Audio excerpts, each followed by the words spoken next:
Kumba konte waniya bado imandu yo kumba to waliya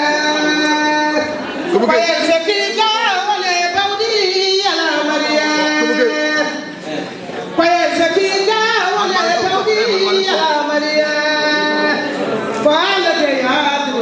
shehan waliya paye sekija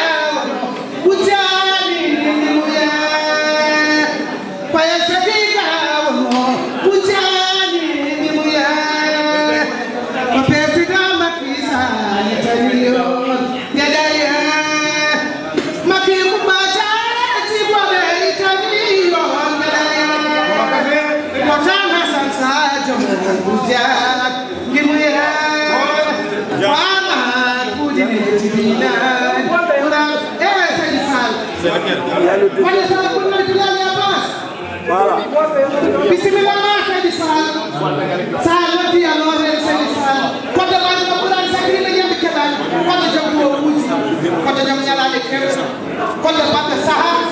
kodo liji do dokal kodo ra jaw kodo ra kala fo mura na do dokal hadani galle di Dakar bi dokal hadani passe wajiri dokal hadani beji Makka dokal hadani beji Dubai Seydi Fall wi ma ba tanal fama wi ma ba Seydi Fall bi dina la gëdal ak Sall Seydi Gueye jàpp nga daal daal di gënal wala daya waliya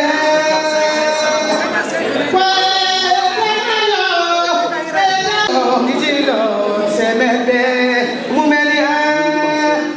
wala daya ni chako waliya wala daya ni chako waliya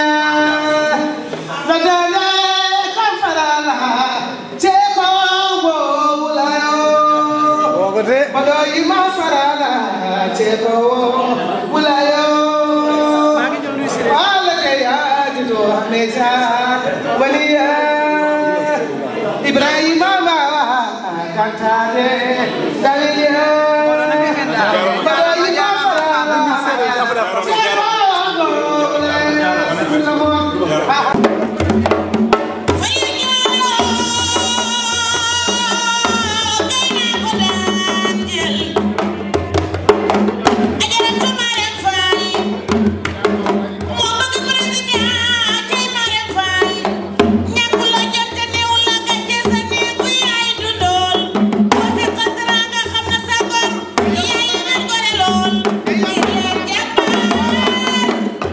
Aji Marème Fall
Monsieur Hamessar, donc c'est le coordinateur de la DSE France. Accompagné de Taladaf, l'ambassadeur itinérant, adjoint et coordinateur de la DSE. Et nous avons ma sœur Diary Kodaba de Mantes-la-Jolie. Nous avons Koumba Sada à côté de Mariam Fall. Nous avons Souleymane Diallo, donc membre de la DSE. Chobodia, membre de la DSE France. Modibo Keïta Adi Lassana, de la convergence des cadres, ainsi que Choibou Koïta, le secrétaire administratif de la DSE, le camarade Cheikh Agne, et vice-coordinatrice de la section APR du 18e arrondissement.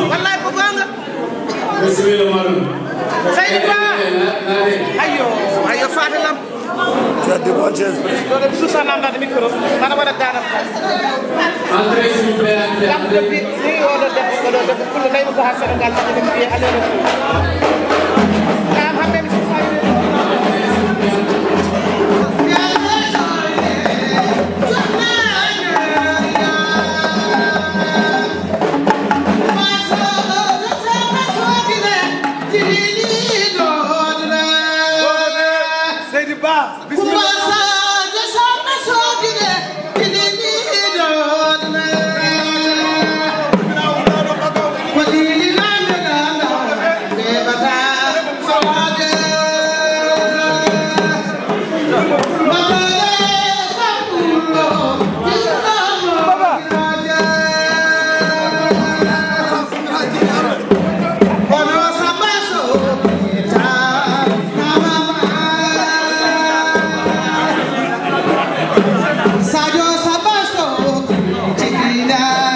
Assalamu alaikum wa rahmatullahi ta'ala wa barakatuh bandiraɓe mbokk yi min calmini on goto fof inde mum yetta ɗum comité de soutien les amis de Mariam Faisal sous la présidente Mariam Fall vous souhaite la bienvenue dans le 18e arrondissement. Mariam, les camarades ont bien voulu répondre à ton appel, à ton invitation. Nous avons tous les cadres du parti, l'ADSE, les différents comités de soutien. Tout le monde a honoré de sa présence pour répondre à ton appel. Nous allons sans tarder commencer notre réunion. C'est du Ndogou, c'est le Ramadan. Donc forcément il y aura moins de bruit. Mais néanmoins nous avons quelques personnes qui doivent nous rejoindre parce que cet après-midi, cette soirée est placée sous le haut patronage de camarade Malik Gaï. conseil du président de la République.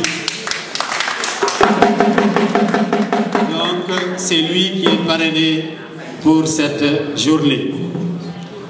Nous avons nos camarades Mamadou Talla, ministre de la formation professionnelle et de l'artisanat, qui est aussi parmi les invités d'honneur.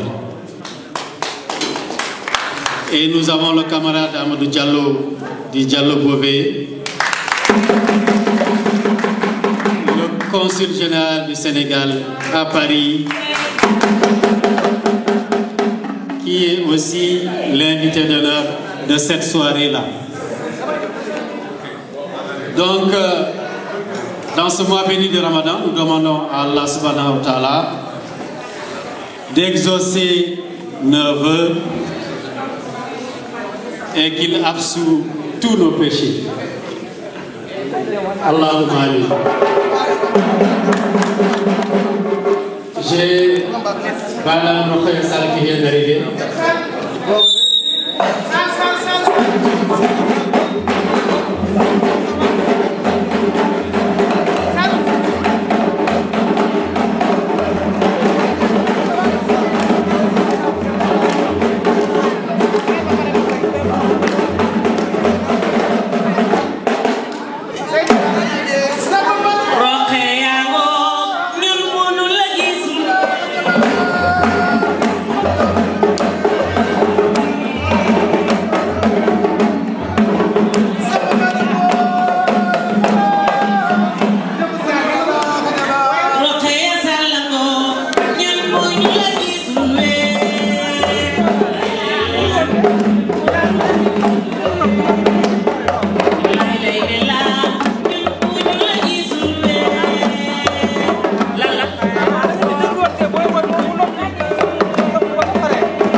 bismillah ma Seydou Sall bala may nuyoo nag damay présenter sama bopp El Hadji Modou Mbaye laa tudd président du réseau des communicateurs traditionnels de la région de Louga di liggéey ak le président de la République son excellence Macky Sall président de la République de tous les Sénégalais ñuy liggéey dans le cadre du PUDC à travers le Sénégal en tant que directeur du cabinet de communication qui travaille avec le FONGIP. L'occasion m'est offerte de sillonner tout le Sénégal à travers les différentes réalisations du PUDC. Comme su ma ñëwee Paris tey ci ñëw ci mission heure bi de mu ñu nekk Rouen tey ñu nekk fii tey ci Paris sunu déggee ni yéen a ngi organiser lu toll ne sargal Adjaratou Marième Faye Sall la première dame du président de la République di première dame du Sénégal dana nu am mbégte ci ñu ànd ko ak yéen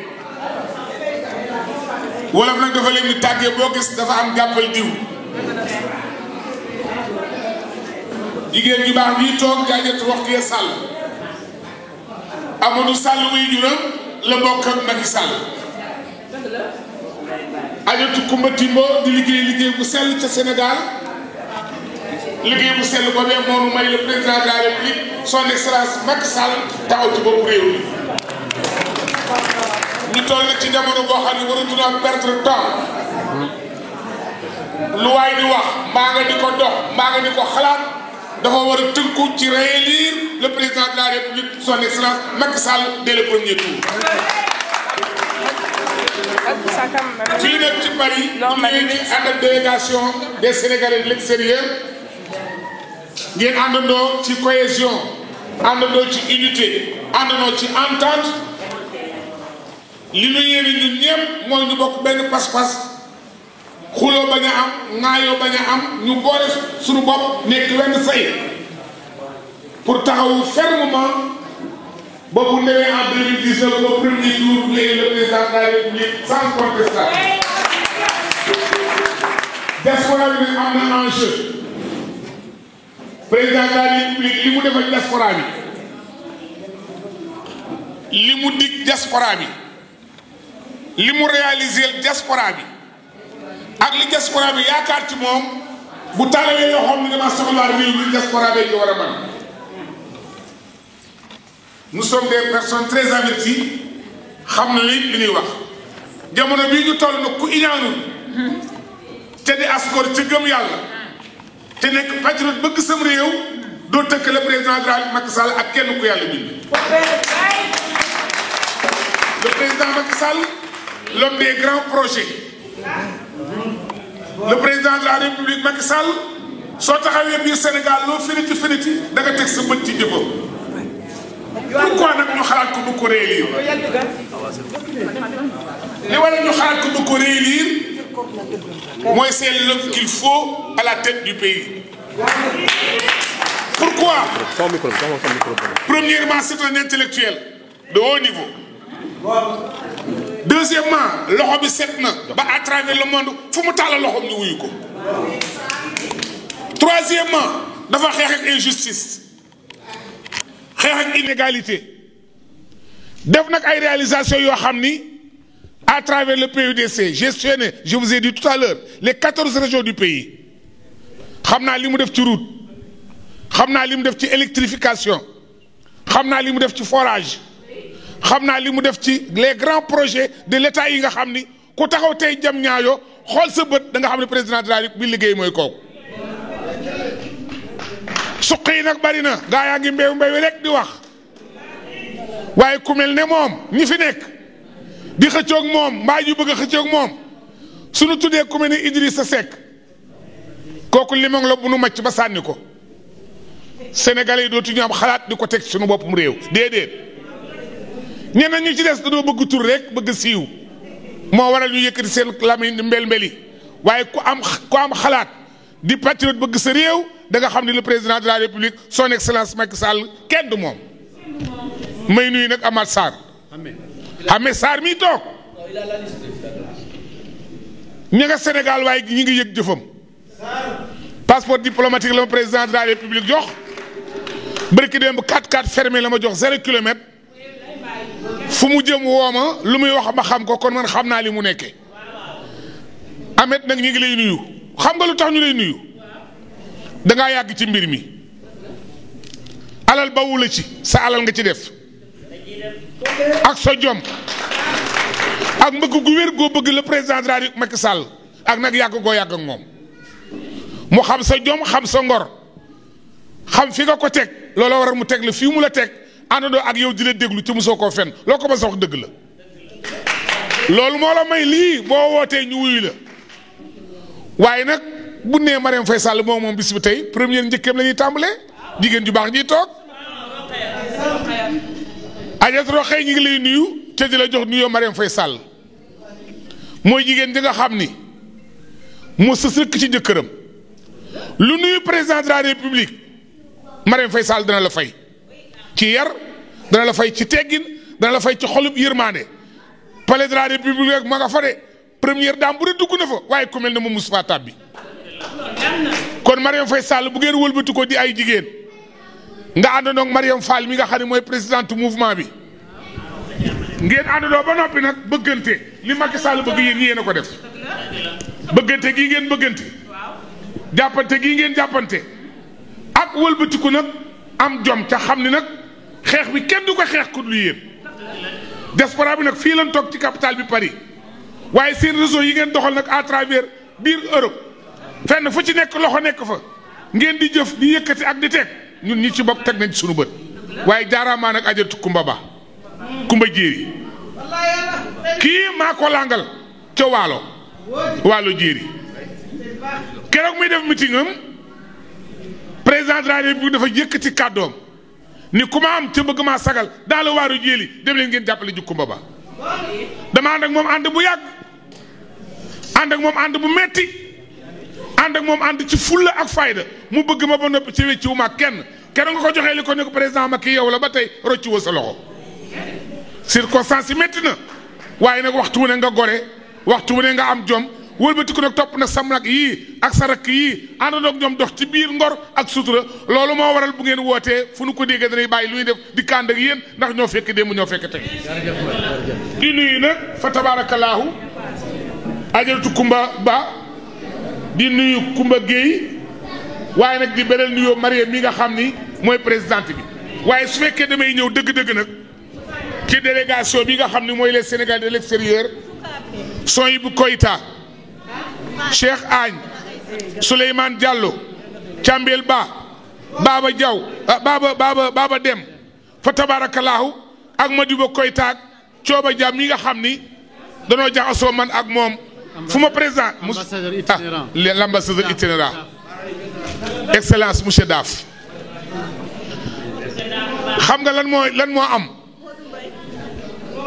efficacité déggal ak discrétion tubaab da ko làkk ba pare sànni ko waaye yow mi yaa ko for déggu leen ma de efficacité ak discrétion tubaab da koo làkk ba pare sànni ko waaye son excellence yow mi yaa ko for président de la république son excellence Macky Sall waxtu woo ko doyee ni ko Paris laa jógee dana la laaj te dana laaj lan nga fi nekkee ak nan nga ko doxee déggal ajaratu Kumba Ba doomam moo tere la loolu Serigne Mbaye doomi Kumba Ba alaaji kon jërëjëf dama doon nuyoo rek maa ngi ànd nag ak jigéen ju baax ajaratu Aïssata Ka responsable des femmes d'Olist du département et de la commune de Louga di kenn ci Mamadou Mamour Diallo directeur des domaines président du mouvement Dolli Macky Sall à Louga et dans le département de Louga ma àggale liste bi le coordonnateur Ahmed Sarr l'ambassadeur itinérant Talla Daf Diary Ba conseil économique social environnemental ñoom ñëpp maa ngi leen di nuyu ca di leen sant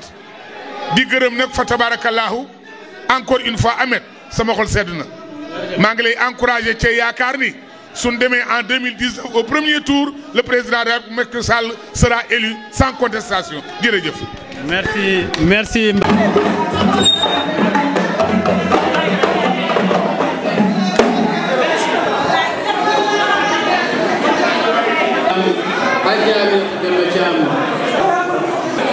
Et comité Sénégal émergent, je vois Kadia Diaw.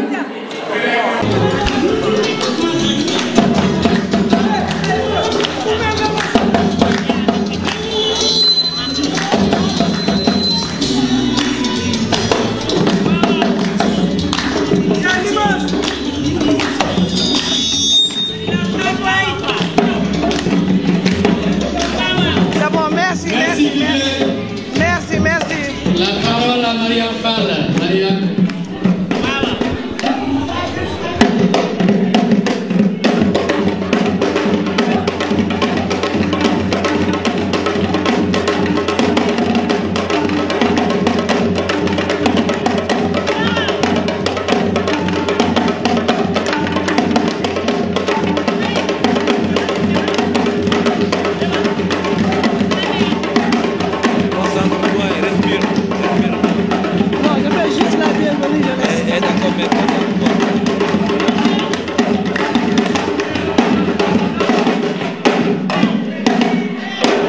Pour commencer, on fait 1 minute de silence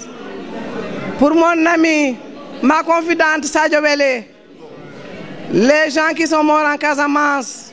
les gens qui sont morts au Congo, la personne qui a été tuée à Mantes-la-Jolie. 1 minute de silence, s'il vous plaît.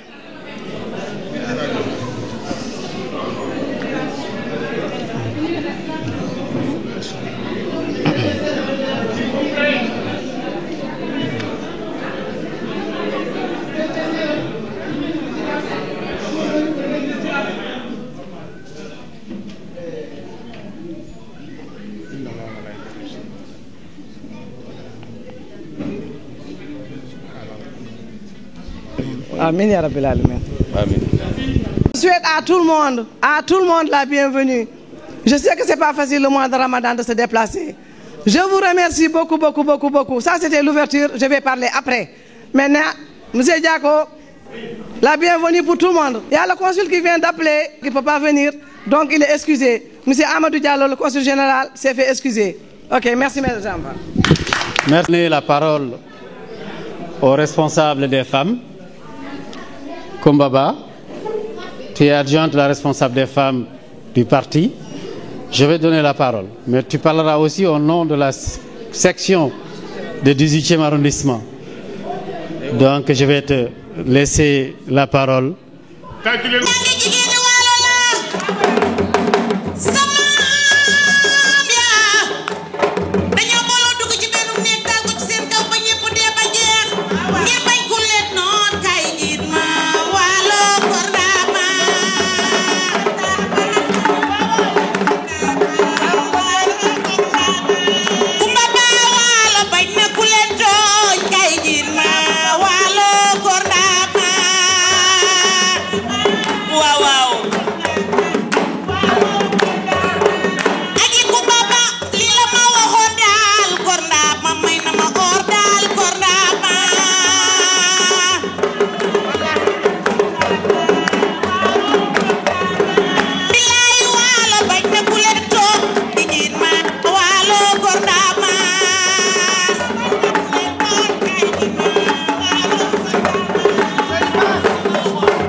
maa ngi leen di nuyu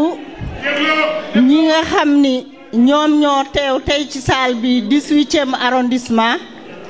yéen ñëpp maa ngi leen di nuyu di leen sant nag ci déplacement bi ndax yombul dañu nekk ci weeru koor di nuyu aussi coordinateur de la 2SE monsieur Ahmed Sarr maa ngi lay nuyu di wax yen bi nga yenu yal na oyof ci sa bopp di wax aussi conseil économique et social de l'environnemental madame Diariba soyez bienvenue à 18e arrondissement di nuyu aussi monsieur le maire de Yvelines maire de Mantoula Soli Amadou Talla Daf Amadou Talla Daf maa ngi lay nuyu di rafetlu aussi initiative bi nga xam ni madame Diaw Mayram Fall moo ko jël l'ami de Marème Faye Sall mu ne def koy feete mais dafa am loo xam ne am na lu jiitu woon on est responsable de section 18e arrondissement te ba ñu jógee boobu jóg yombul woon kon nag mooy section bi nga xam ni mooy 3e section validée en France mooy section 18e arrondissement maa ngi leen di nuyu gis naa fi aussi sama goro Baba Dem soyez bienvenue à 18e arrondissement monsieur Diag ñi nga xam ni ñoo fi nekk ñëpp monsieur Keita bàyyiwuma kenn ku lim juum Mamadou Dia de la part de Ngidjiloñ maa ngi lay nuyu ak ñi nga xam ni ñii ñu parane woon mooy kan mooy son excellence ambassade monsieur Bassirou Sène kooku dañ ko parane woon kan moo ci topp monsieur le ministre Malick Gueye ñu ngi lay jërëjëfal di nuyu aussi koo xam ni sama ministre préféré damay dem ba wax sama ministre man donga la kooku mooy kan mooy Mamadou Racine Talla de la part de Sinthiou Bamame kon ñi fi nekk ñëpp section ñi fi nekk ñëpp maa ngi leen di nuyu maa ngi nuyu de passage sama xarit kooku sama xaritu bopp la mais nag mooy kan mooy Ramata Birane Kane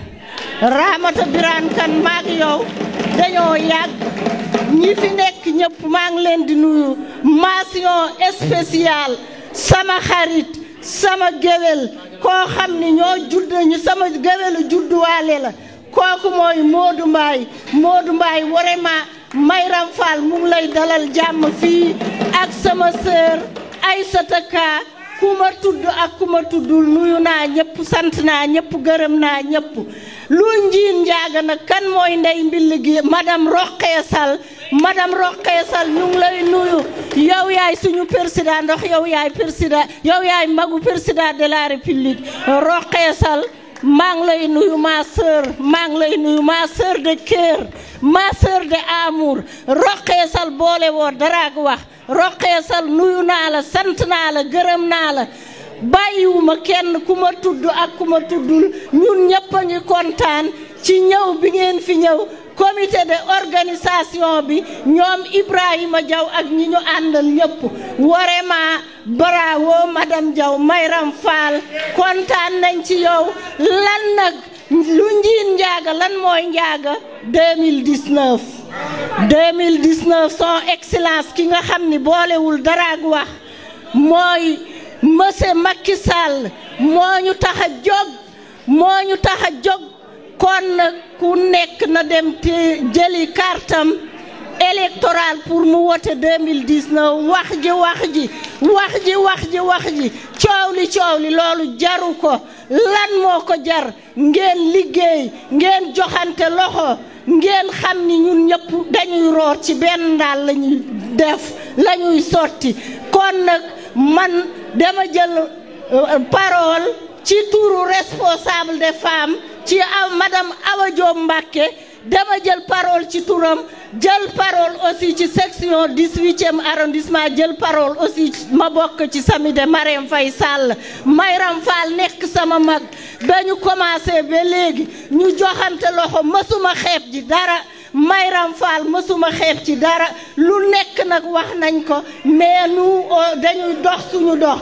avance mais defuñu en arrière kon nag amason de Macky Sall di góor di jigéen jóg leen joxante loxo ngeen liggéey maa ngi leen di nuyu ku ma tuddul maa ngi baalu média yi maa ngi leen di sant ñi nga xam ni ñoo fi nekk taxaw maa ngi leen di sant di leen gërëm président Macky Sall rek moo ñu ñor kon nag nañu jàppante loxo force mooy doole kon nag jóg leen du yomb mais nañ ko yombal bu ñu tëddee nañu melew ndax ñun APR dañuy xuloo di xeex mais bu liggéey ñëwee dañuy joxante loxo suude jàppalante ba mu dëgër sant naa leen gërëm naa leen merci.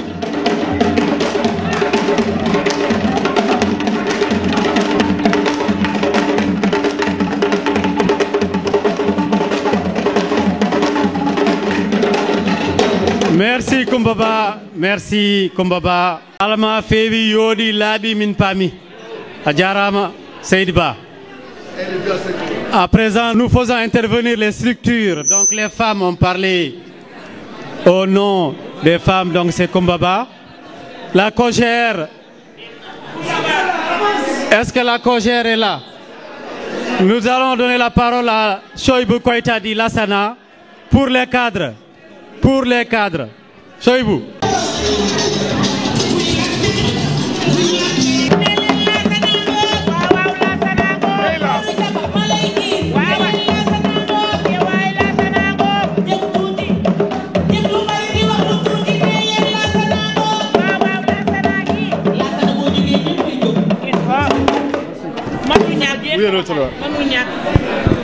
À travers vous, je salue tous les camarades. Je salue également notre chère camarade, notre sœur, Madame Fall, ainsi que toutes les amies et tous les amis de la Première Dame. Je me présente, je m'appelle Lassana Koïta, je représente les cadres du parti. Dans la salle, les cadres du parti sont représentés également par d'abord le camarade Hamed Diako, qui est également modérateur de cette soirée. Parmi les cadres également, je peux citer mon ami et frère Babadem, qui est aussi coordinateur de la coordination de l'Essonne et de Sili Mazarin. Et je salue mon ami et frère Suleiman Diallo aussi, qui est de la convergence des cadres républicains. Je salue mon ami et frère Cheikh Agne également. Et maintenant le reste de la délégation. Je n'oublie pas aussi Taladaf, qui est également membre de la convergence des cadres républicains. J'espère que je n'ai oublié personne. Et je salue notre chère dame, que je vois de loin, qui s'appelle Mbayang Ndoye, qui est également de la convergence des cadres républicains. Je te salue. Koundoul est là. Je salue également mon ami et frère Bokar Koundoul, ainsi que l'ensemble de tous les camarades qui sont ici présents. Comme vous le savez, le parti est représenté et structuré par d'abord les sections, les piliers du parti, les piliers, la base. L'échelon de base, c'est d'abord les sections. Ensuite, après les sections, il y a les mouvements intermédiaires qu'on appelle les mouvements des femmes. Justement, nous sommes là, le mouvement des femmes, son rôle c'est de mobiliser. C'est ce que vous êtes en train de faire. Et aujourd'hui, l'heure est à la mobilisation. Il y a également le mouvement des jeunes qui doit mobiliser les jeunes. Et le mouvement des cadres est là pour accompagner non seulement le président dans ses orientations politiques, mais il accompagne également les actions du gouvernement, il vulgarise également les actions du gouvernement. Dans l'accompagnement des actions du président, la convergence des cadres républicains, avant le président Macky Sall, une femme sénégalaise ne pouvait pas donner la nationalité à ses enfants si elle est mariée à un étranger. C'est grâce au cadre du parti ici en France, notre proposition au programme du président, et ça a été voté à l'Assemblée. Aujourd'hui, une femme sénégalaise a la possibilité de donner la nationalité à ses enfants mariés à un étranger et aussi donner la nationalité à son mari marié à un étranger. C'est la proposition des cadres du parti. Dans la vulgarisation de ces orientations politiques, les cadres de France sont les premiers à faire venir ici en France le ministre du budget, Mamadou Lamine Cissé, pour vulgariser le plan Sénégal émergent. Notre mission également consiste à encadrer les militants et aussi à accompagner la délégation de la DSE France. Nous avons choisi d'accompagner notre président Macky Sall depuis 2008, bien avant 2008, parce qu'il suscitait l'espoir, il incarnait l'espoir pour toute la jeunesse sénégalaise. De 2012 jusqu'à maintenant, vous avez vu les efforts qu'il a consentis pour apporter des améliorations dans les conditions de vie des Sénégalais. Comme mon ami et frère vient de le dire, à travers tous ces programmes, le plan Sénégal émergent, le plan Sénégal émergent, le PUDC, le PUMA, les Promovilles, etc., etc. Tout ça, c'est pour soulager les Sénégalais des souffrances qu'ils vivent quotidiennement. Parce qu'avant de devenir le président a pris sa voiture, son 4x4, il a fait 4000 villages, village par village, amont par amont, pour connaître la situation des Sénégalais. Une fois devenu président, il a monté son plan. Le premier plan que nous avons établi, c'est Yon Yokote, mais le président a dit qu'il faut une vision. Il a mis en place le plan Sénégal émergent, qui va reposer sur des choses qui vont transformer structurellement non seulement notre économie, à travers tout ce qu'on fait, l'agriculture, l'élevage, les télécommunications, l'énergie, mais aussi dans le domaine social. Tout le monde sait ce que le président a réalisé en termes social. La carte de l'égalité des chances, tout le monde le sait. La couverture médicale universelle, tout le monde l'a vu. Dans les villages les plus reculés, ce qu'on appelle la bourse familiale, les Sénégalais les plus pauvres bénéficient. Et mais en plus de ça encore, leurs enfants aussi en bénéficient parce que ça leur permet justement d'aller à l'école, etc., etc. Nous avons besoin de ce président pour le réélire dès le premier tour. Il a engagé un sentier, et ce sentier, nous avons besoin de poursuivre et de continuer ce sentier pour que les Sénégalais voient les retombées même des résultats du président. Nous sommes d'accord que jusqu'à aujourd'hui, il reste encore des demandes sociales. Parce que le Sénégal est en retard très profond. Ce que le président a fait à 5 ans, si chacun de ses prédécesseurs le faisait, on n'en serait pas là aujourd'hui. C'est pourquoi nous avons besoin de nous battre pour faire élire notre président dès le premier tour. Vous avez la capacité, vous avez les moyens. Ce qui reste, c'est la mobilisation. Il faut qu'on mobilise d'abord, on commence notre part à travers notre parti d'abord. C'est le parti qui doit se mobiliser, ensuite aller vers les coalitions, aller vers les Sénégalais, etc., etc. Donc, chers camarades, sans pouvoir monopoliser la parole, je voudrais vous remercier pour cette forte mobilisation, vous remercier également pour cette belle soirée. Donc, chère Mariam, chère Koumba, Madame, notre sœur Rakia, merci pour votre présence également. Ça nous honore, ça nous réconforte et je vous remercie, chers camarades. Merci.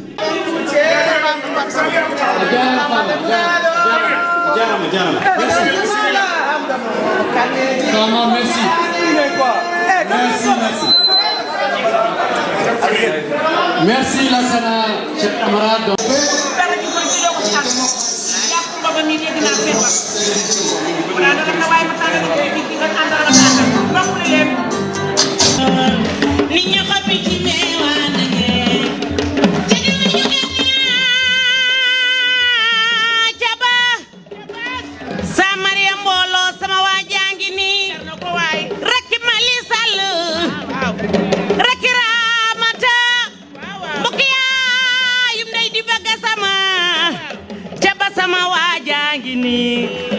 sama ceddo baangi ni jabatel sama waajangi ni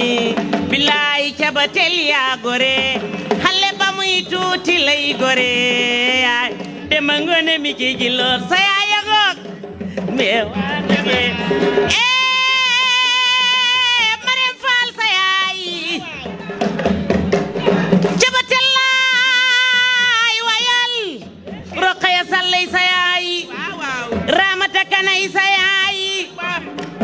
ana geeru abi Demba àndandoo ngi noonu bakk naa la jàmbat naa la mbokk yaayu Fatou Sy doomu yaayu Fatou Sy mbokk yaayu Fatou Sy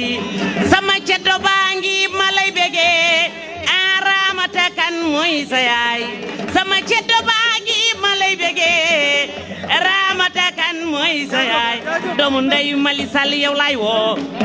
ca ba bëgg neexul bëggante moo neex nobel neexul nobante moo neex bandiraɓe sehlami salmini on maa ngi nuyu ñëpp di leen sant di sant nag ki tax ñu daje fi tey nen Mariam Fall borom mouvement les amis de Mariam Faye Sall man nag dama bëgg ñu seetlu benn affaire Amé Sarr le coordinateur de la DSE dama bëgg nga ne góor yi nag la ñu génn gis leen mobilisation bi jigéen kese moo fi nekk donc suñu laajee Amé Sarr war nañu am suñu place ci DSE bi je pense que on a raison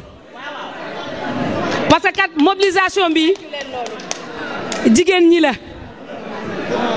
maa ngi nuyu jigéen ñu fi toog dinaa nuyu góor yi nag du nuyu la conseillère économique et sociale environnementale mu nekk la responsable des femmes bu Mantes-la Jolie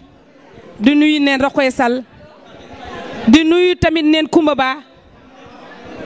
di ko nuyu di rafetlu tamit kàddam yi léegi ñu ngi koy nuyu bu baax a baax di nuyu jigéen ñi fi nekk ki yëpp Tata Mayram Fall ñu ngi lay gërëm di la sant parce que da nga wane ne jigéen ñi fuñ leen woo ñu wuyu leen ñun ku ñu woo ci liggéey ñu wuyu la ak ku mu mënta doon la preuve su ngeen gisee salle bi jigéen kese moo fi nekk donc ñu ngi naan le coordinateur général Amé Sarr na xelam dal su gisee lii tamit xelam wal na dal di nuyu nag équipe am bu fi nekk di nuyu qui représente les cadres ki nga xam ne moo représente les jeunes di nuyu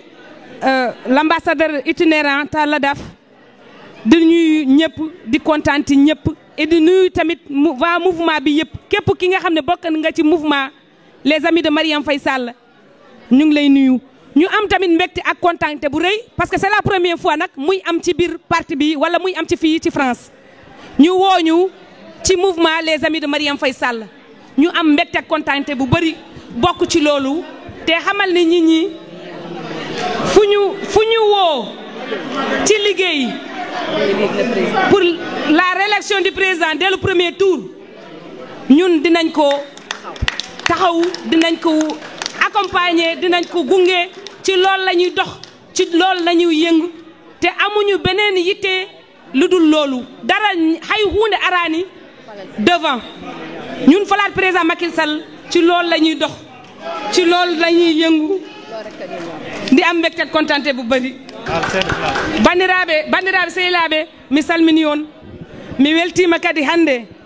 e noddago fuɗɗode noddago mouvement biyeteɗo les amis de Mariam Faye Sall en meeɗa yiide ɗum ko hande meɗen yiide ɗum mais mbiɗa sikki ɓerɗe men poti yedde sen jii rewɓe ɓe président Macky Sall noon wonto fawi rewɓe ɓe mais aussi wonto rewɓe ɓe pawi mum Amé Sarr mi wi yo ƴewto équipe makko o wiya worɓe ɓe noon malgré ko korka kono kam rewɓe ɓe nous sommes là ɗum tagi noon min mbi rewɓe ɓe il faut ɓe jiiya koye mabɓe e nder DSO o par ce que ko minen jogui la force de mobilisation ɗum noon yoɓe jeccito min on est là emin pari ɗoftude Amé Sarr mais emin jiiɗi komin mbima ko mbaɗa sikka kadi o nani o jaaɓi o faami ɗum noon bandiraɓe minen kala komin nodda et pour la réélection du président Macky Sall dès le premier tour komin parɓe min ngala hen état d'âme on jarama bandiraɓe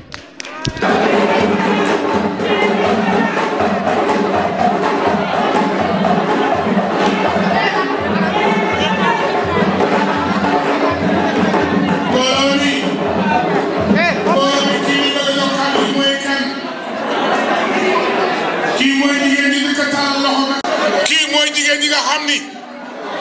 moo jaxasoo ak Mamadou Mamour Diallo inspecteur des impôts et des domaines, président du mouvement Dolel Macky Sall, Dolli Macky Sall à travers Louga et son environnement. Ayatou Aïssata Ka mi président woo ba mu ñëw jox ko oto jox ko passeport diplomatique jox ko ñaari pass si Makka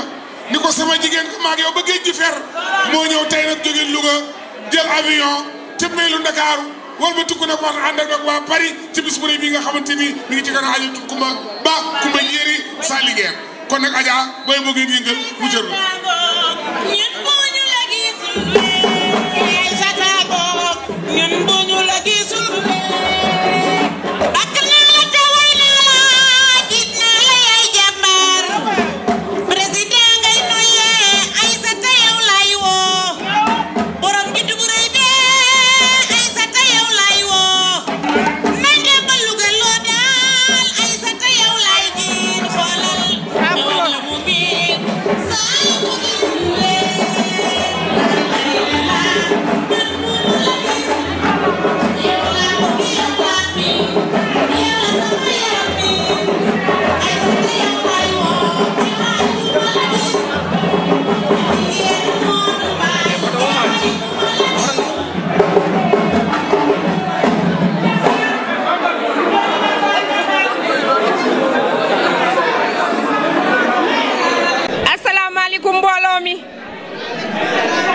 ñoo ngi leen di nuyu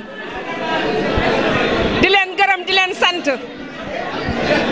woote ñu wuy si la yombul yéen jigéen ñi France déglu leen ma wax ak yéen ndax li ngeen def nii tey dafa yombul ndax xam naa ni sori gi ngeen sori ci président Macky Sall moo waral lii tey ak Marème Faye Sall bon nag yaakaar naa ni war na noo mën a wax ak yéen wax leen li tax président Macky Sall taxawal li mu taxawal fii ci France ndax su fekkente ni si fii yéen jigéen ñi da ngeen a takku liggéey rek moo leen andi fii ci Paris ngeen jàppale président Macky Sall nag ba mu gagné réew mi mu jëmaat ci deuxième tour ngeen war a xam ni da ngeen a war a takkuwaat moo waral seen woote bii tey ndax pour am deuxième mandat 2019 en premier tour parce que loolu rek moo nu ñor tey moo nuy tax di jël sunuy billet di dagg di ñëw fii ci Europe di wax ak yéen pour waxtaan ak yéen pour ngeen xam ni lu ngeen jàppoon ngeen gën a góorgóorlu ba président Macky Sall gën a am deuxième mandat. ndax président def na ci Sénégal loo xamante ni si président yi bari nan fi te li président Macky Sall def ci Sénégal juróomi atam yi mu fi defagul yaakaar naa ni borom fukki at defu ko fi. bon nag yaakaar naa ni yéen jigéen ñi France ñoo ngi leen di sant di leen gërëm di leen wax ni seen liggéey rafet na.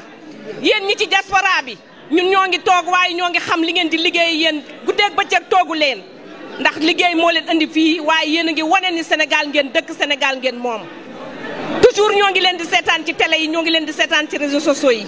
bon nag yéen waa diaspora bi ñoo ngi leen di sant di leen gërëm di leen wax ni leen ni gën leen a encouragé pour ngeen góorgóorlu pour falaat président Macky Sall en premier tour fii ci France. Rokhaya ñoo ngi lay nuyu di la sant di la gërëm di la wax ni la sunu taxawaay ñun tey du kenn ku dul président Macky Sall mouvement Dolli bi nga xamante ni si man ci laa nekk tey muy Mamadou Mamour Diallo doxul waxul lu muy dox suba ba ngoon jot rek président Macky Sall moo tax Mamadou Mamour Diallo lu neexul président Macky Sall neexu ko bañ na ko ba nee na wutul dara bëggul dara ndax président Macky Sall gagné premier tour rek loolu la soxlawul leneen bon nag ñun yaakaar naa ni ñun amuñu tey lu nu wax du dul falaat président Macky Sall Kumba Jéeri maa ngi lay nuyu di la wax ni la li ngay def ci sa département ñun ñu ngi ciy teg sunu ay loxo ñu ngi ciy teg sunu ay bët di xam ni yaa ngi liggéey boo xamante ni si fii ngay toog waaye la ngay yónnee ca réew ma ñoo ngi koy dégg gis ndax ñun ñoo nekk foofu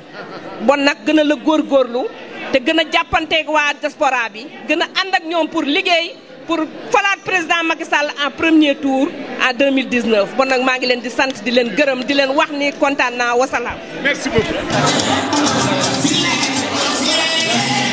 L'heure de rupture, donc on va aller plus vite. Oui. À l'ambassadeur itinérant, Béatrice Mantes-la-Jolie, membre de la DSE France et des cadres. Bonsoir à tous.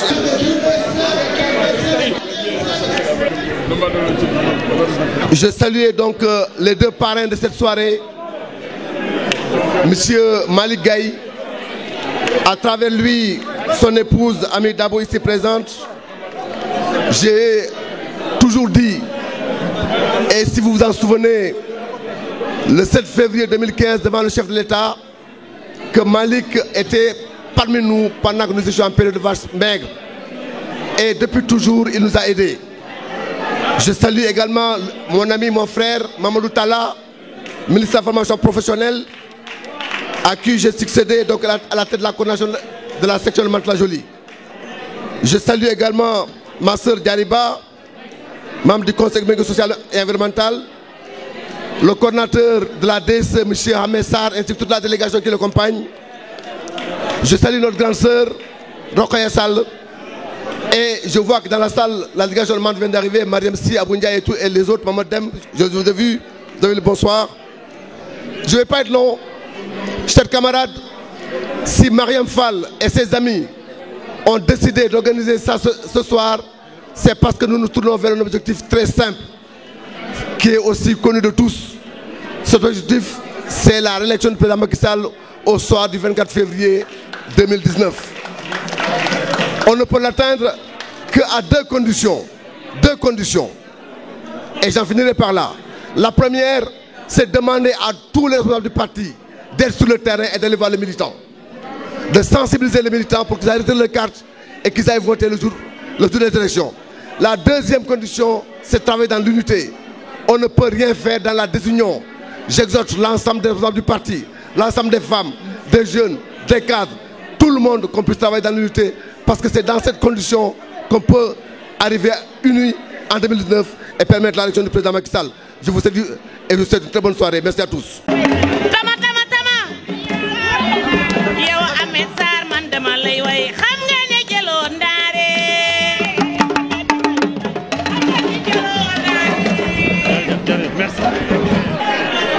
Je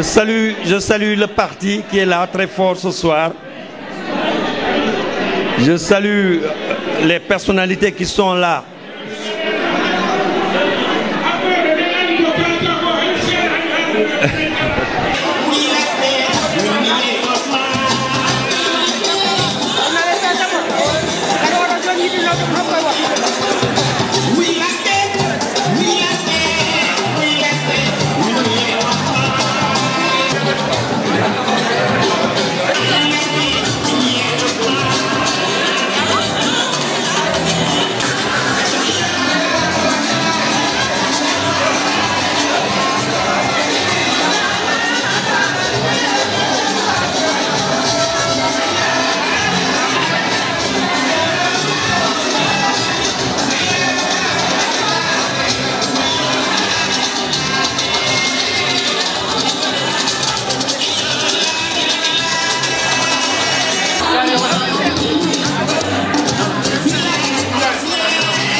d'accord na ndax jox waxtaan jot na waaye taw jëmbu di kenn maa war a maalik ko gën a xam ni sama xarit dikk na assalaamu aleykum kenn di leen maa ngi nuyu ñu nekk ci salle bi yëpp fàttewuma kenn ma ci jiital sama nuyu ki tax ñu daje fi tey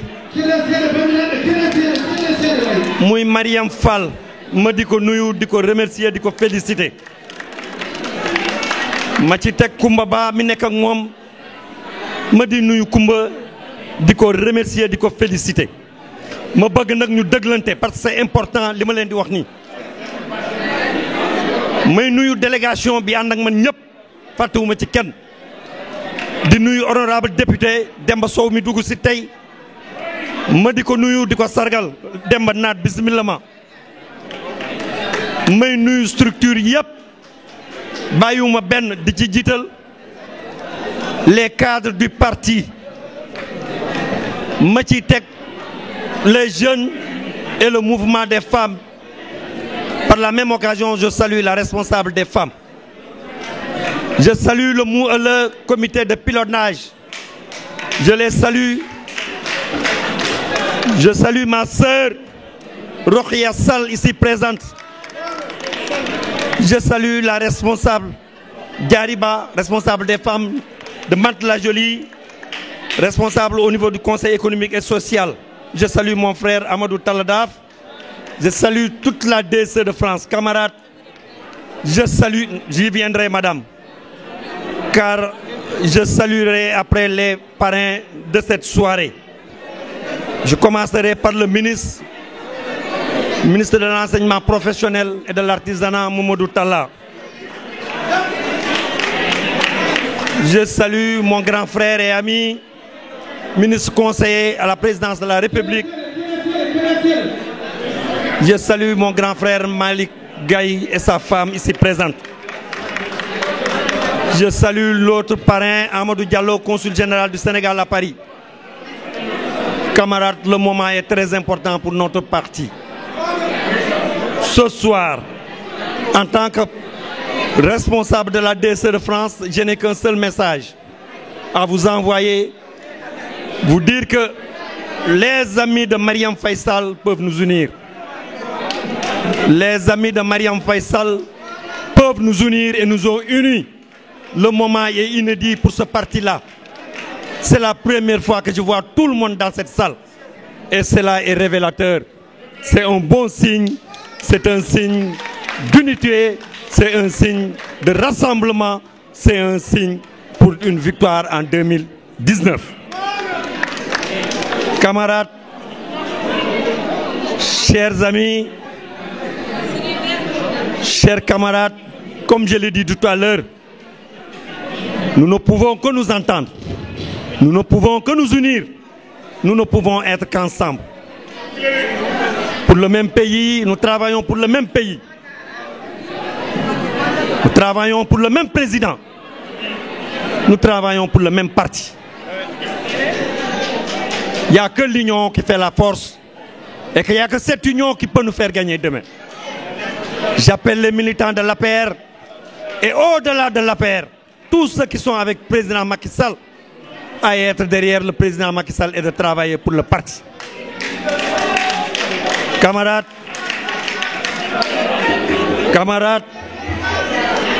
nous ne pourrons jamais gagner dans la division. Camarades, je salue Moïse Sarr qui vient d'arriver. Je l'ai dit et je le répète, c'est un moment important dans la démarche de notre parti. may wax ne ma ne nuyu naa la dégg naa li nga wax maa ngi lay nuyu ba fu nuyu gën a teddee parce que kàddu yi ngi fi sànni dugg na suma xol man kàddu yi ngi fi wax neex na ma kàddu yi fi wax dugg na suma xel ñun ay taalibe lañu ay ndongo lañu Macky Sall rek moo ñu ñor Macky Sall rek la ñuy liggéeyal ñu nekk fi si salle bi yëpp moom lañu gëm moom lañu topp ànduñu ak Demba ànduñu ak Pathé ànduñu ak kenn Macky lañu àndal Macky lañu gëm.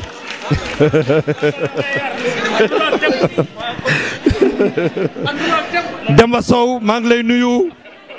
di la wax bismillah mon ami mon frère ba àddina jeex on sera ensemble kenn mënu si dara loolu yàllaa ko def. ma ne li may wax fii lu important la danaa tontu benn kilifa gu wax man tuuti naa si tontu ko mais kàddu gi ma wax mënu ma ci maag ñàkk tontu muy Idrissa Seck. Idrissa Seck nee na que Macky Sall dafa ragal donc wax na dëgg njiit day ragal njiit bu bëgg a yóbbu peuple am dans l'émergence faw nga ragal. njiit yi ñeme woon yëpp seeni réew yàqu na njiit yi ñeme woon yëpp seeni peuple la ngi jooy tey ragal ko nag moom Idrissa moo tax ba àddina jeex du falu réew ma du jël réew mi du ko jiite parce que dafa ñeme ñun ragal moo ñu jig ndax li ñu yenu moo diis li topp suñu ginnaaw moo bari li ñu yaakaar moo bari ba tax na Idrissa Seck Macky Sall du ko tontu. parce que ragal la te dëgg la ku yenu réew da ngaa war a ragal parce que say responsabilité moo bari ku am responsabilité toll ni yëre réew doo ñeme boo ñemee réew mi tàkk ma leen di gërëm di leen sant yéen ñëpp di leen yëgal ne tey jii lii moo ñu war Demba Sow xamee ngi ne di ànd Awa Diop ak Capatella ngi ne lee di ànd Mariam Rokhaya Sall mu ngi ne lee ànd ak yéen man loolu laa xaar tey te loolu laay am loolu mooy sama cër loolu moo tax ñu def ma pii te loolu je le réussirai incha allahu rabbi te ci yéen laa koy yaakaar ma leen di gërëm di leen sant di leen wax ne le moment est important quand nous voulons gagner nous devons nous unir et je n'appelle qu'à l'union. Voilà mon message de ce soir. Mes chers amis, mes chers camarades, que Dieu nous préserve de Idrissa Seck et de ses paroles. Je salue Mbaye Sy Soissons. Je salue tout le monde. J'en ai oublié certes, mais qu'on me pardonne ce soir. J'ai voulu envoyer un message d'union à mon peuple, à mon parti, à mes frères, à mes amis, à mes sœurs surtout, à tous derrière le président. Merci. Mi salmino fof no poti ɗon mbimi ko kalmi hande ko c'est important sen kendiri ma won nafoore dañƴen hen mbimi Mariam Faye Sall ene jogui makama rendinde en o rendini en omo wawi aussi wallude en dans l'union et elle a réussi ce soir mbimi hande wawi en wallude ko jiiɗen yumma jiiɗen baba gonɗen gotum enen fof gonen jaɓɓal gotal derrière le président Macky Sall min ko ɗum addimi ko ɗum tagi aussi mbaɗami ɗo te ɗum mbiɗa wawa wadde ɗum réussir so tawi on nanggani hen goto mon fof ɗo wawi wonde goto mon fof ko wawi jogade goto mon fof ɗo ko wawi wonde mbiɗo ñaagui ɗum ballal dans l'union gonen gotum liggoɗen derrière le président pour que donen une victoire au soir du 24 février 2019 Allah jaarama on jaarama mi welti di ci dellu ci olof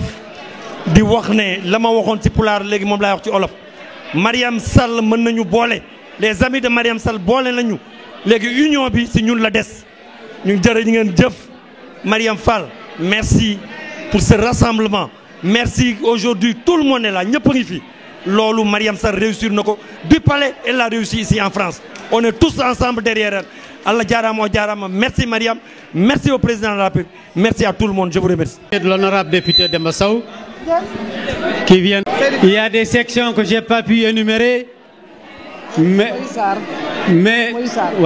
tous nos camarades sont là. La présence du camarade Moïse Sarr qui vient directement. L'ensemble des beaux. Dites-moi les sections qui sont présentes que j'ai pas énumérées s'il vous plaît. Je ne veux pas faire de mécontents. Job, ça va. Alors, Mayram Fall, on a parrainé Monsieur Maligaï. Nous voulons que son griot ou sa griotte. Renti et jam, renti et kisal, renti et jamaragal. Allah ko mbawden waddi tan sona yidi dum Allah jarama jarama. E Mariam Fall yettode nde noon hawni seeɗa kono sikki ala machallah yettode nde kam hande min kam mi sodande min jetteɗo ñang saabu addi amen ɗo noon ko Samba gorko galle bamum addi amen ɗo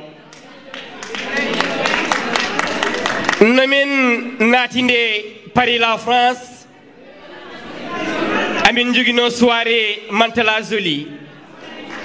min mbaɗi soirée o hamin Paris ñani gasnumi soirée o woni kam recevoir ko gorko jawanɗo tiiɗo woni Talla Dafoɗo jooɗi Malik noon ko haalama hakkude mum e son l'excellence monsieur le président Macky Sall sikki ala wallahi haalo pulaar mbi yaadi ha fooƴa ɓuuri jooɗade ha mooƴa wallahi billahi womre no wara sammude kono ɓernde jabata bandiraɓe tedduɓe minen ñeñƴuɓe amen kaala konngol amen mbiya neɗɗo haɗa yeeya bamma yeeya ganduɗo bamma Mariam Fall nani neɗɗo ko yeeyimo anda bammum sikkata baba fof way kono bammum tawno babiraɗo weeɓani Malick noon ko waɗi délégation mbi kalɗo gorko tiiɗo dari debbo tiiɗo nani caggal mum woni madame le ministre oɗo dariɗo Ami Dabo Sekka Ndiaye atumani goo hata ɗum Cheikh Oumar Fouti Kodda Adama e Silimane Siré Samba Dembali Moutar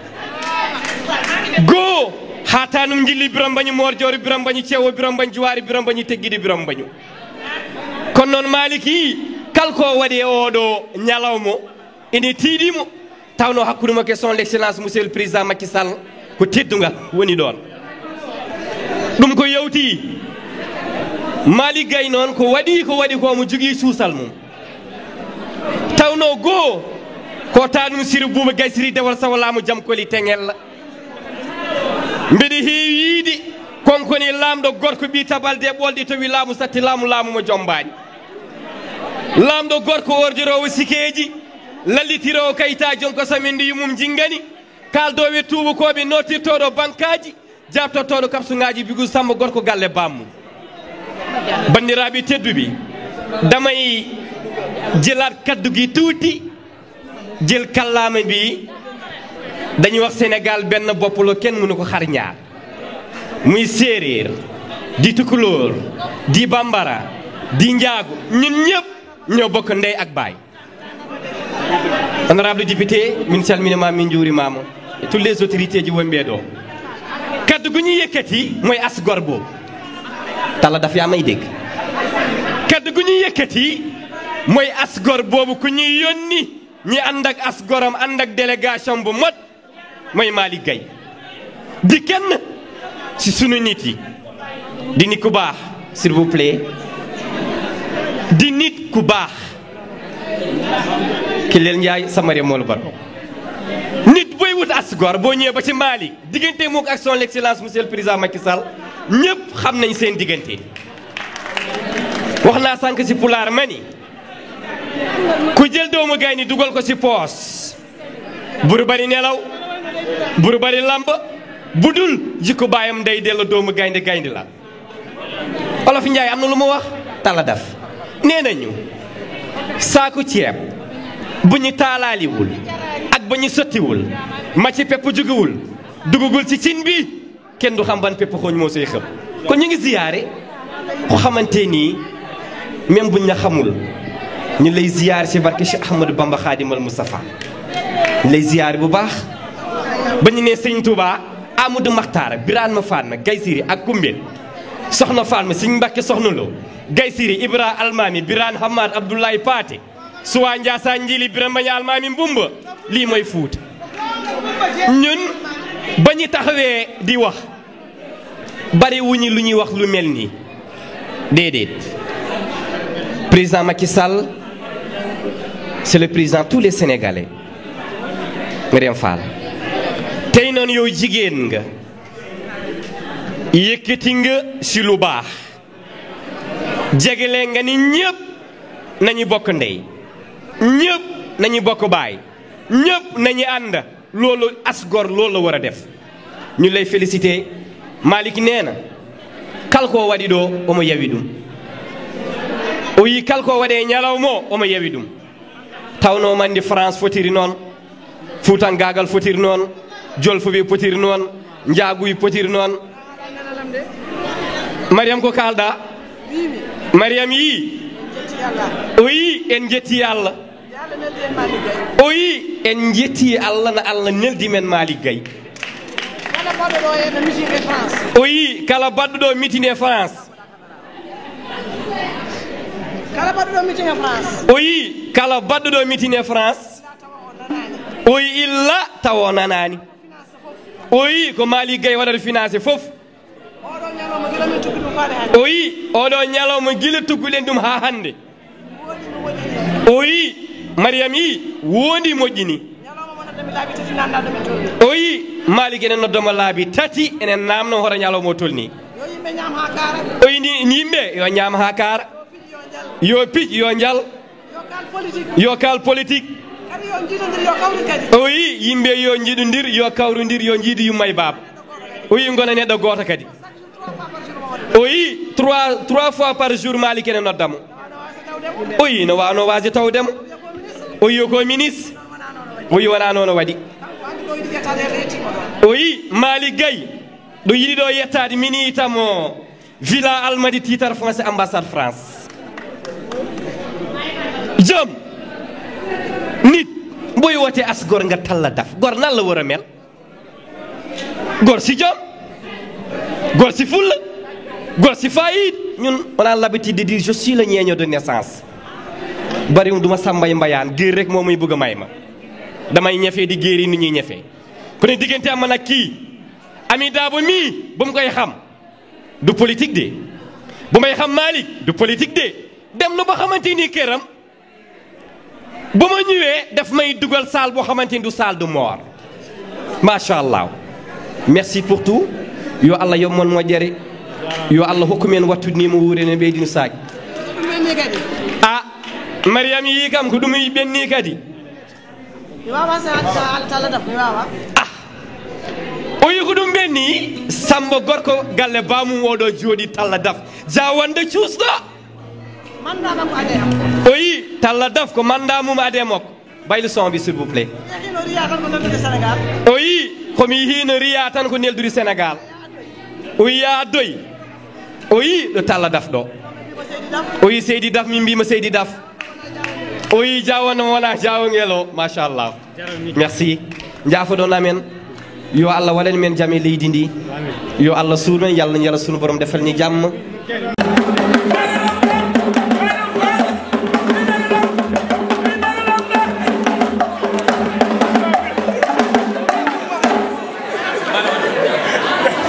abadono demba so pullo sheri mum Dabo mboɗo nanami Dabo mi de mi yiɗi mo jiilonomi fal Aminata Dabo draba koɗe jiɗa boɓi ceera arsugaji e nake mumde e kadi dake gawle nodane kam gorko jawanɗo debo mo mbay Samba ibeji woleti be mbay Samba hamadi kuno dewo kuno paate kuno ɓoy kuno dewo kuno cuuri tati gami tati wotu waɗi sayni o debo waɗano abijo mide mi yewni mbaɓe gam mbaɓe fal yaram fal mide wonnoga abi awajoɓo nebo weriide banam debo nanaya ndawko weliide feli lam nanaya mboɗonoga madam Mbake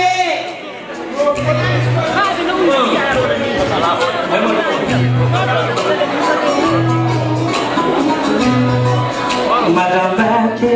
ko silama no kala mundo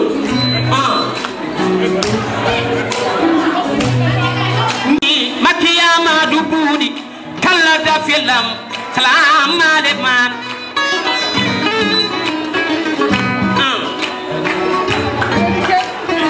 yeyi nade note mbimi jawando mbono da talla da sheri umoy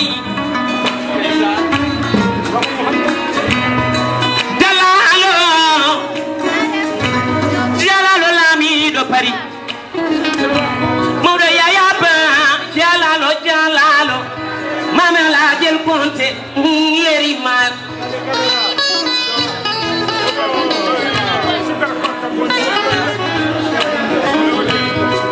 andi jayelam wuro soodi nani tubal ɓe dile fati fiyari sufal ɓe fof dille sufal ɓe jeyi maayo clammade mo min demitni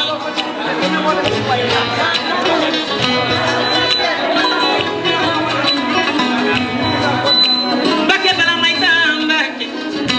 madam Mbake xam nga ne yow mi ñaawa lu jim njaag ma ne yow mi yaay borom baax xaritu abi jobo job jari ba mi dille de salamale modam merci salo ene waɗi doge salolu bisimilah barki Serigne Fallilou mbokk yi maa ngi leen di nuyu kenn ku nekk sa tur ak sa sant di leen baalu àq ci weeru koor gi di jiital ci nuyoo bi Adja Mayram Fall mi ñu fi dajale ma koy nuyu di ko ziyaare di nuyu honorable député Alhaji Demba Sow di nuyu le coordinateur de la DSE de France Ahmed Sarr excellence ambassadeur itinérant Amadou Talla Daf maa ngi lay nuyu di la ziar ci koor gi di nuyu ñi fi teew ñëpp nuyu Adja Koumba Ba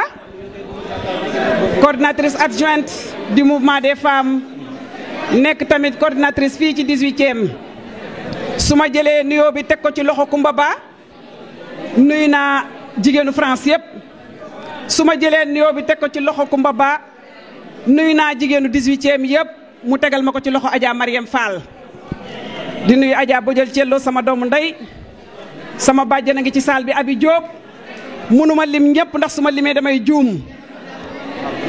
nuyu ma sœur Roqee Sall kenn ku ci nekk laa wax ku fi toog ku ne nuyu naa la ci sa tur ak ci sa sant di rafetlu woote bi nga xam ni soxna Mariam Fall moo ko wootee tuddee ko les amis de Mariam Faye Sall bu wootee nag les amis de Mariam Faye Sall dina mel nii ndax tur day wuy borom dañu wax nit ku nekk boo koy tuddee sa doom danga koy tuddee koo xam ne boo ko tuddee mu jël ci juróom-ñaari jikko soxna Mariam Faye Sall lii lay defal borom këram mi ngi ci àll bi mi ngi ci banlieue bi mi ngi ci néew gi doole yi mi ngi ci wasin bees yi mi ngi ci malade yi kon suñu wootee les amis de Mariam Faye Sall je crois que toutes les femmes s'y retrouvent toutes les femmes gis nañ ci seen bopp may nuyu au passage madame Ami Dabo madame Gaye Ami Dabo ma sœur de cœur di ko nuyu à travers son mari le conseil spécial du président de la République Malick Gaye nuyu le directeur du bureau des bourses mon frère et ami Moïse Sarr dama wax ne boo limee da ngay juum lancé nag koy tàngi ci ginnaaw Badou Sow est là les femmes des bureaux sont là su ma limee damay juum li ma leen di ñaan rek mooy li ñu fi dajale nag c'est un seul but boobu nag mooy réélire le président Macky Sall en 2019 au premier tour loolu nag fekk nañ ci jigéen ñu bari fekk nañ ci góor ñu bari waaye damay dellu ñaaxaar ñëpp man nag jigéen ñi lay ñaax ndax jigéen ñi la ma président Macky Sall dénk jigéen ñi lay waxal jigéen ñi lay tàllal loxo jigéen ñi laa bëgg ñu takkaat seeni ser feddali seeni laxasaay te ñu wàccaat ci waar wi président Macky Sall nee na dafa bëgg a gis jigéen ñi woon 2008 gis jigéen ñi woon 2009 gis jigéen ñi woon 2012 waaye biñ koy yóbbu 2012 c'était pas évident 3 ans 3 mois te 3 ans 3 mois yooyu prouvé foon dara waaye tey nag subaana ma président Macky Sall ku dem Sénégal nee naa leen le bilan du président Macky Sall nekkatul bilan bu ñuy wax mais bilan boo xam ne nag mun nañ ci communiquer bilan boo xam ne fuñ ko teg moo xam tubaab moo xam portugais moo xam turc moo xam ku mu mënti doon koo ko tegal rek day nekk bilan boo xam ne lu palpable la comme le président Macky Sall a commencé à travailler nañ ko bàyyi mu yeggale ngir yàlla li lay war a suli ñu jox ko un deuxième mandat ci biir deuxième mandat bi sax naam du finaliser li mu bëggal Sénégal yépp président Macky Sall bu amoon 20 mandats sax fi mu bëgg a yóbbu Sénégal du ko fa yóbbu waaye nag buñ ko joxee deuxième mandat mu dawal yéeneem yeggale yi mu tàmbali am yeneen yu mu sumb keneen ku ñëw mu fekk am na lu mu la bàyyi loo war a yeggale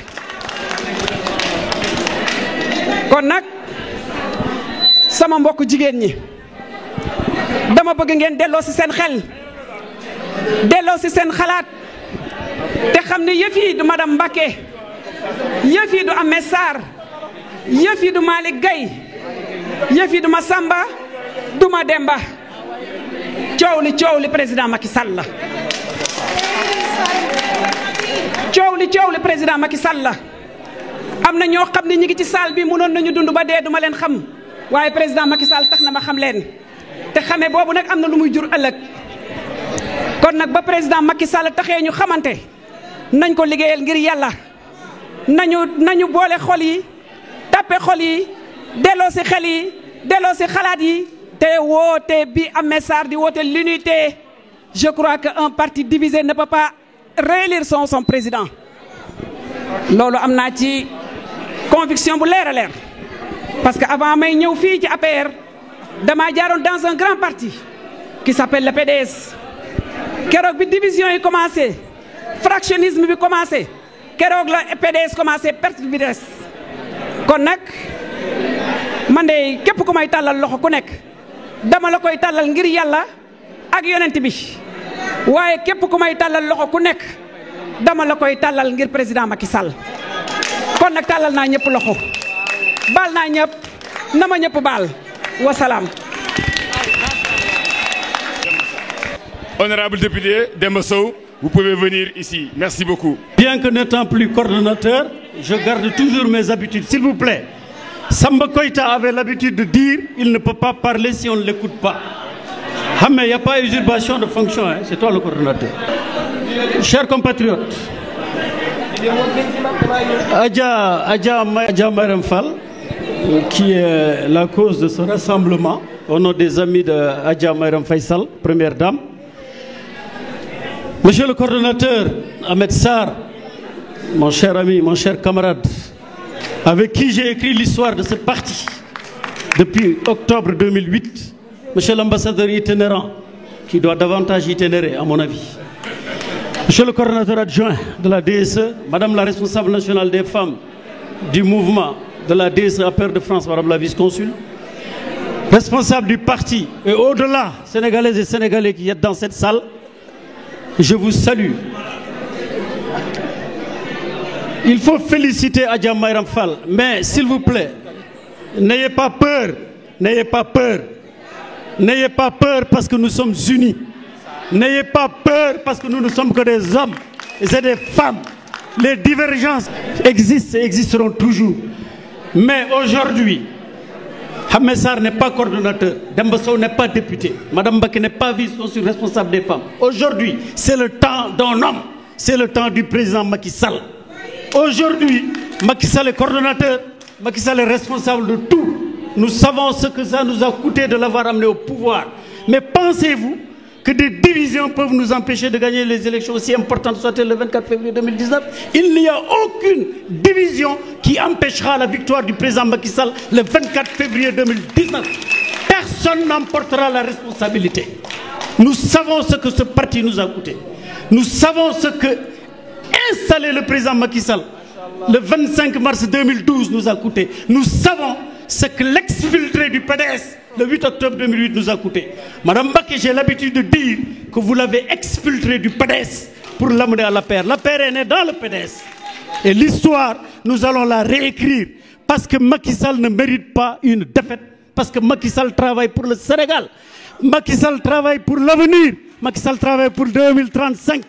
Tout ce qui se fait au Sénégal va au-delà de la modeste personne d'Ahmed Sarr ou de Demba Sow, va au-delà pour les générations futures. Le pays dans lequel nous vivons, mais il a été construit sous nos yeux. Moi, je suis arrivé en France. La Défense, c'était un désert. Aujourd'hui, il y a des buildings qui y poussent. Moi, je suis arrivé en France. Il n'y avait pas d'escalier mécanique entre la porte de Lila et la porte de Gambetta. Aujourd'hui, ils fleurissent partout. Macky Sall met le pays dans les rails comme la France. Et cet homme-là ne mérite pas d'être aidé, d'être soutenu et qu'on taise nos querelles à jamais. Il n'y a pas de querelle qui fasse qu'on ne puisse pas se parler. Ahmed Sarr, mais qui pense Ahmed Sarr? Pense Demba Sow? C'est nous ensemble qui avons écrit l'histoire de ce parti. Ahmed Sarr, Demba Sow, Ahmed Sarr, Madame Mbacké, Ahmed Sarr, Tamsir Faye, Ahmed Sarr, Amadou Diallo, Ahmed Sarr Thiout Tall, Ahmed Sarr Badou Sow, Ahmed Sarr.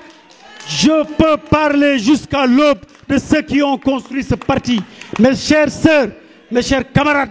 il ne faut pas avoir peur. Nous ne sommes pas désunis, nous ne sommes pas des ennemis, nous ne sommes pas des adversaires, nous sommes des frères et des sœurs de pays, de partis, de peuples, de foi.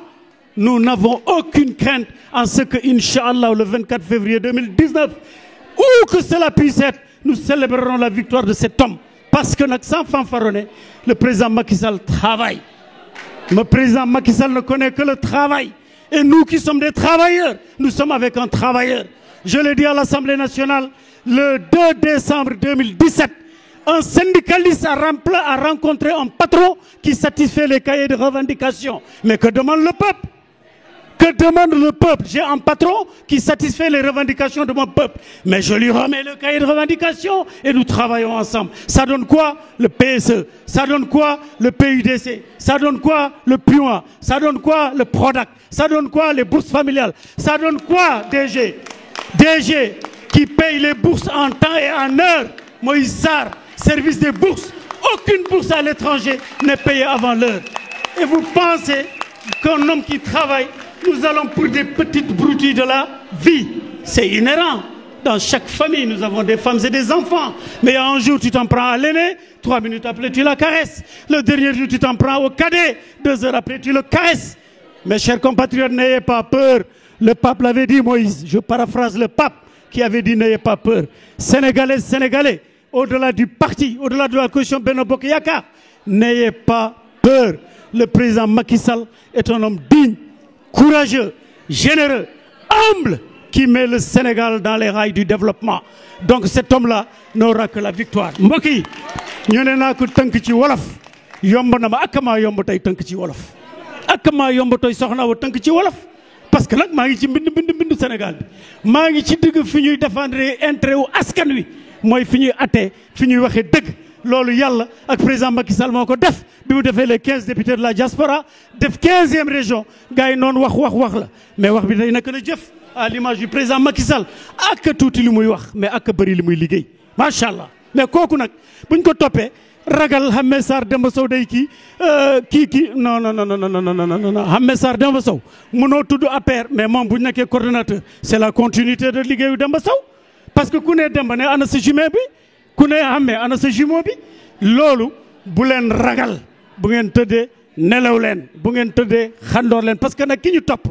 macha allah mu ngi jël Sénégal di ko teg ci raayu France réew mi ñu nekk fii xam ngeen liggéey moo fi nekk yéen ñi fi toog ñëpp ku nekk amul heure boo dul xëy amul heure boo dul wàcc richesse bi mooy liggéey richesse bi du chèque richesse bi du liquide richesse bi du 4x4 richesse bi du étage richesse bi liggéey ak fayeeku salaire ngay faju di tukki di jàngal say doom di yónnee réew ma di toppatoo sa askan mais kooku président Macky Sall ci raay boobu day la bëgg a teg Sénégal mel ni France d'ailleurs foofu am na RMI Sénégal tey am na RMI Sénégal tey am na bourse familiale Sénégal tey même boo liggéeyul sama benn xarit bu nekk Fouta Dioude Diaby ñoo bokk benn dëkk nee na Macky Sall def na ma retraité bu musul liggéey parce que chaque 3 mois dañ koy jox juróomi junni saaku ceeb 20 litres d'huile am na ñu koy xeeb Sénégal mooy ñi nekk ci hôtel yi. nekk Radisson nekk teeru bi nekk Savana naan ne Macky day sarax 25000 waaw parce que ñoom 25000 dañ koy taal ci benn restaurant naan ko benn café mais ki nekk mbulu mu di nekk Fongo Lemi wala nekk Kanel wala nekk Dioudi Diaby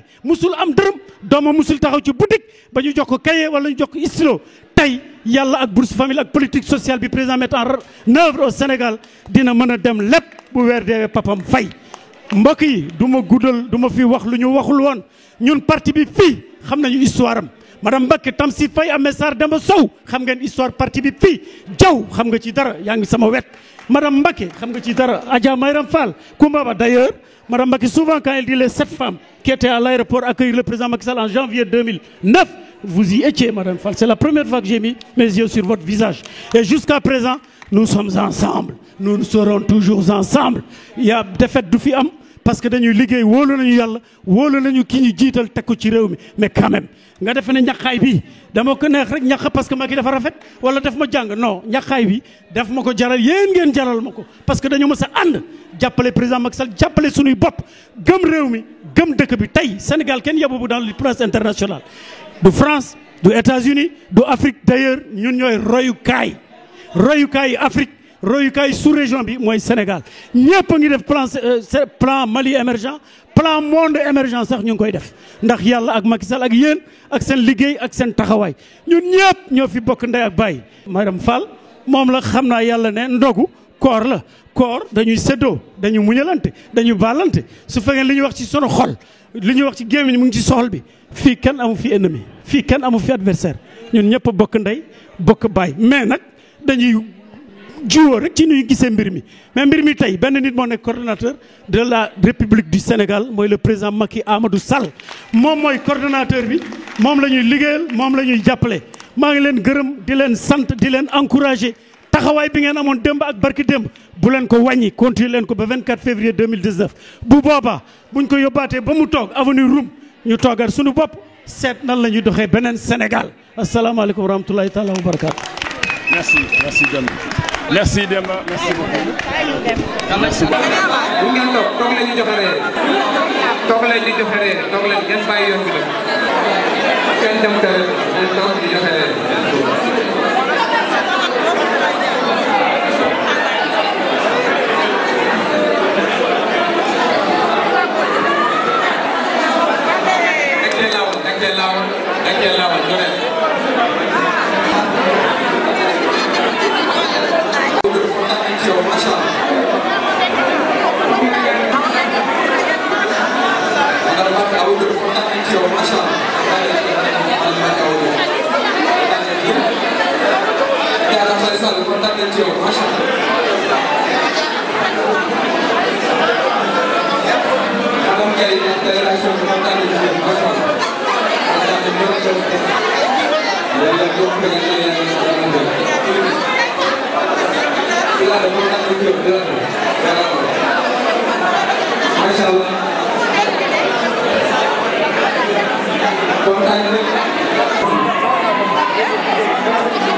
jërëjëf li tax ñu jël initiative bi mooy musuma gis ci France au niveau de la politique ñuy wax waxu ndogu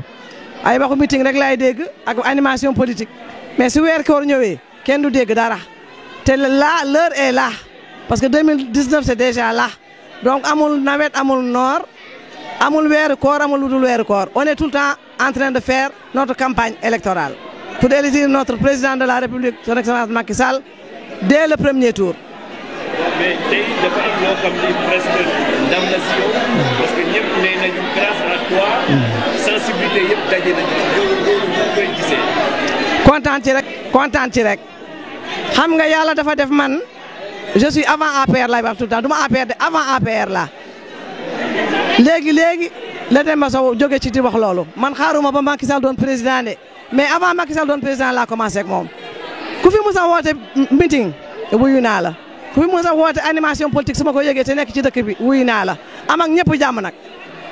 am ak ñëpp jàmm moo tax su ma wootee kenn du des est ouest nord et sud ñëpp daje nañ fii tey lu kenn mësul gis fii ci France gis nañ ko fi tey. am na ban appel nga mën a lancer jigéen ñi li ma bëgg a lancer ci ñoom mooy li ñu lancer démb ak barki démb ak barkaati démb parce que jigéen ñi ñoo yor parti jigéen ñoo yor parti kon nag ñu jéem a déggoo jéem a jàppante jéem a liggéey ensemble parce que liggéey bi moo compté toog sa kaw lal rek di wax loolu du liggéey mais nekk ci terrain bi di liggéey tous les samedis ni ñu koy defee ne dem ci kër di maison par maison man loolu laa xam loolu mooy liggéey loolu mooy politique loolu mooy yóbbu ma président Macky Sall ci kanam. dernière question est-ce que am na ñu ngay remercier tey. mënuma wax ba pare te remercier ma section du 18e arrondissement. section du 18e arrondissement fu ngeen ma gis yow seede nga maa ngi ànd ak ñoom ñu topp sama gannaaw jàppale ma bu baax a baax bëgg ma nag parce que nit ki daf lay bëgg ba pare soog laa jàppale ku la bañ du la jàppale jamais de la vie dañ maa njëkk a bëgg njëkk maa teral soog a topp sama gannaaw lu ma yëkkati la preuve ñeenti fan a ngi nii lekkuñu naanuñu nelawuñu démb sama kër 2 heures du matin lañ fa jógee nekk ci togg yi nekk ci jus yi nekk ci préparation yi vraiment waa 18e maa ngi leen di remercier di remercier tamit Fadem moom tamit ak Soya Fall sama kër la ñu nekkoon keroog vraiment ba bët set ñu ngi foofu di defar maa ngi leen nuyu bu baax a baax di leen gërëm sama vice coordinatrice Koumba Ba maa ngi koy gërëm bu baax a baax a baax ñooy dóorandoor ñooy xëccandoor di gërëm na Koumba Gueye mi nga xam ne dafa ñëw rejoindre ñu ci les amis de Mayram Faye Sall parce que section 18e c'est une autre histoire les amis de Mayram Faye Sall c'est une autre histoire mais l'une entraîne l'autre mënuñoo wax les amis de Mayram Faye Sall te waxuñu section 18e mënuñu wax section 18e te waxuñu les amis de Mayram Faye Sall la différence mooy section 18e waa France rek la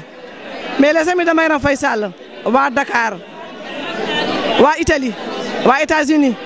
waa Espagne waa Maroc waa Mauritanie waa France ñëpp ñu ngi ci les amis de Mayram Faye Sall loolu rek mooy différence bi mais l'une entraîne l'autre ni ma la ko waxee 6 ak 9 xam nga 6 boo ko wëlbatee 9 la lay jox 9 soo ko wëlbatee mu jox la 6 maa ngi leen di remercier bu baax di remercier nag comité de pilotage bi fi nekk nga xam ni ñu ngi liggéey boo xam ne c'est sur le terrain